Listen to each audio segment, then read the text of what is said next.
কেন বলতে পারবেন ভাইয়া? কেন হবে না? কারণ কিছু কিছু পাপ আপনি মরে যাওয়ার পরেও আপনার হতে থাকবে। ধরেন আপনি একটা খারাপ কিছু সমাজে চালু করেছেন, যেমন হাবিল কাবিল।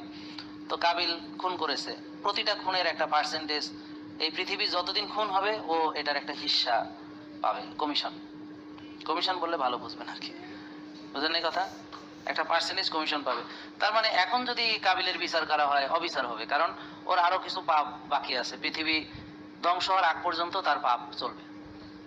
আবার আপনি ভালো কিছু কাজ করেছেন, যেমন আমরা মানুষকে সুস্থ করার যে একটা সিলসিলা, অর্থাৎ আমরা যে একটা প্রোটোকল আমরা ফলো করছি, এতে নানান মানুষ সুস্থ হচ্ছে, ওষুধ মুক্ত হচ্ছে।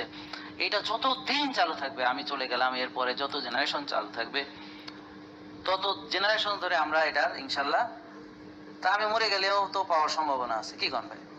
আপনি মাদ্রাসা করলেন, মসজিদ করলেন, বা এমন দিনী প্রতিষ্ঠান করলেন, বা এমন কিছু একটা করলেন যে, বা নেক সন্তান আপনার, যারা আপনার মৃত্যুর পরেও তারা এই পৃথিবীতে আছে, আপনার জন্য দোয়া করে, কোরআন তেলাওয়াত করে, দান সদকা করে বাবা মার জন্য, তারা আবার তাদের সন্তান, তাদের সন্তান, তাদের সন্তান, এভাবে যে সিলসিলা।